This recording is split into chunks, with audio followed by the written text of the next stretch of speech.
तो सबसे पहले आप टैली को ओपन कर लीजिए। ओपन करने के बाद आपको गेटवे ऑफ टैली के मेन विंडो के अंदर ये जो मास्टर वाला ऑप्शन है, इसके अंदर हमको एक अकाउंट इन्फो का ये जो ऑप्शन दिखाई देता है, हमको जो है इसी ऑप्शन पर क्लिक करना है। जीएसटी का कोई भी खाता बनाना हो आपको इसी ऑप्शन पर जाना है। तो हम इसके लिए ए प्रेस करेंगे तो भी हम इस ऑप्शन को चालू कर सकते हैं।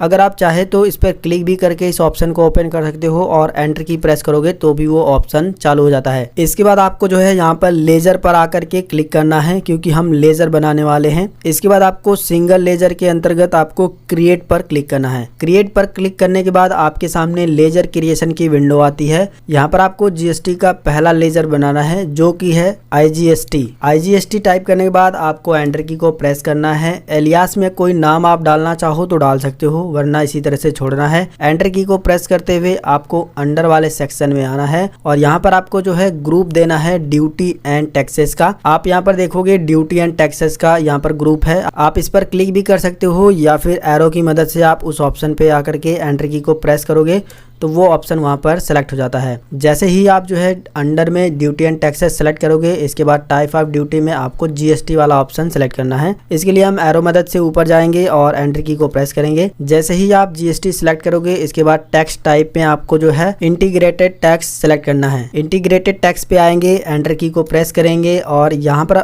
अब जो है आपको कुछ नहीं करना है। इसको एंटर की प्रेस करते हुए इसको नॉट एप्लीकेबल रखना है। इस एंट्री को जो है एक्सेप्ट करा लेना है। यहाँ पर आपको ध्यान देना है कि आईजीएसटी का हमने जो लेजर बनाया है, ऊपर हमने लिखा है आईजीएसटी, इसके बाद अंडर में हमने दिया है ड्यूटी एंड टैक्सेस। यहाँ पर हमने टाइप ऑफ ड्यूटी में जीएसटी सेलेक्ट किया है और टैक्स टाइप में इंटीग्रेटेड टैक्स सेलेक्ट किया है। इतनी ही इन्फॉर्मेशन आपको भी भरनी है। यहाँ पर मैं आपको बता दूं आईजीएसटी का लेजर आखिर हम लोग क्यों बनाते हैं। आई से होता है इंटीग्रेटेड, जी से होता है goods and service tax GST से, ठीक है। तो इंटीग्रेटेड का मतलब ये है कि अगर आप अपने राज्य के बाहर दूसरे किसी राज्य में माल को सेल करते हैं, तब हमको जो है आईजीएसटी लेजर की जरूरत पड़ती है, क्योंकि उस समय हमको जो भी टैक्स होता है जीएसटी का वो दूसरे प्रदेश में और केंद्र सरकार को ही देना होता है, वो हमारे प्रदेश में नहीं रहता है। इसी वजह से जो है हम लोग आईजीएसटी का लेजर बनाते हैं। तो इतनी डिटेल भरने के बाद आपको जो है एंटर की को प्रेस करके इस डिटेल को सेव कर लेना है। हमने जो है जीएसटी संबंधित एक लेजर बना लिया है।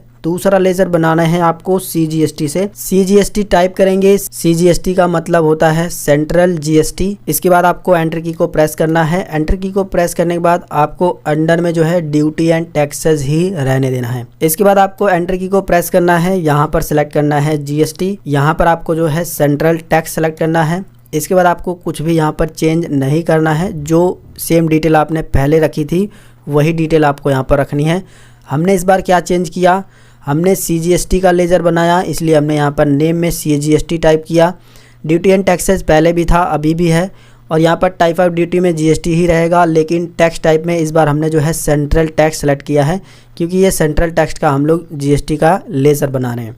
इसके बाद आपको जो है एंटर की को प्रेस करना है। फिर से एक बार एंटर की को प्रेस करना है। ये एंट्री भी आपकी सेव हो चुकी है, यानी सीजीएसटी का भी लेजर हमने बना लिया है। अब आपको जीएसटी से संबंधित एक और लेजर बनाना होता है, जो कि होता है एसजीएसटी, यानी कि स्टेट जीएसटी। तो हम यहाँ पर टाइप करेंगे एसजीएसटी और इसके बाद फिर से एंटर की को प्रेस करेंगे। अंडर में हमको ड्यूटी एंड टैक्सेस ही रहने देना है। यहाँ पर हमको जो है जीएसटी सेलेक्ट करना है। इसके बाद हमको जो है नीचे मिलेगा स्टेट टैक्स, हम इस पे क्लिक करके इसको सेलेक्ट कर लेंगे। बाकी सारी डिटेल बिल्कुल पहले जैसी रहेंगी। इसको जो है यहाँ पर आकर के इसको भी एक्सेप्ट करा लेंगे। तो ये भी हमारा एसजीएसटी का भी लेजर बन गया है। इन सभी लेजर को देखने के लिए आपको थोड़ा सा बैक आना है और यहाँ पर डिस्प्ले में जाना है। डिस्प्ले में जैसे ही आप क्लिक करोगे तो जो भी लेजर आपने बनाया होगा वो यहाँ पर दिखाई देगा, जैसे कि सीजीएसटी, आईजीएसटी, एसजीएसटी। अगर आप जो है किसी भी लेजर में गलती कर दिए हो, अगर आप उसको सही करना चाहते हो तो थोड़ा सा बैक आने के बाद आपको अल्टर पे क्लिक करना है और जिस भी लेजर में आप सही करना चाहते हो उसको सेलेक्ट करके यहाँ पर सही भी कर सकते हो। और चाहो तो यहीं पर आने के बाद अल्ट के साथ डी बटन दबा दोगे तो ये लेजर डिलीट भी हो जाता है। तो इस वीडियो के अंदर हमने जीएसटी संबंधित लेजर बनाना सीखा है, जिसके बारे में मैंने आपको पूरा कंप्लीट बता दिया है। यहाँ पर मैं जो है आईजीएसटी IGST, CGST और SGST के बारे में थोड़ी सी जानकारी आपको और देता हूँ। पहला तो हमने बनाया था लेजर IGST का। इस लेजर का प्रयोग हम लोग तब करते हैं जब हमने किसी दूसरे स्टेट से माल खरीदा है। जैसे कि मान लीजिए मैं जो कंपनी चलाता हूँ उसमें जो भी प्रोडक्ट मैं खरीदता हूँ उस पे 12% का GST लगता है। तो इस कंडीशन में क्या होगा कि अगर मैं वो प्रोडक्ट किसी दूसरे स्टेट से खरीदता हूँ तो सारा का सारा टैक्स मुझे जो है बाहर ही देना होगा। ये जो 12% टैक्स लगा है उसमें 6% टैक्स सेंट्रल सरकार को जाता है यानी केंद्र सरकार को, और 6% जिस राज्य से हमने खरीदा है उसकी सरकार को टैक्स जाता है। यानी कि जो भी हम टैक्स देंगे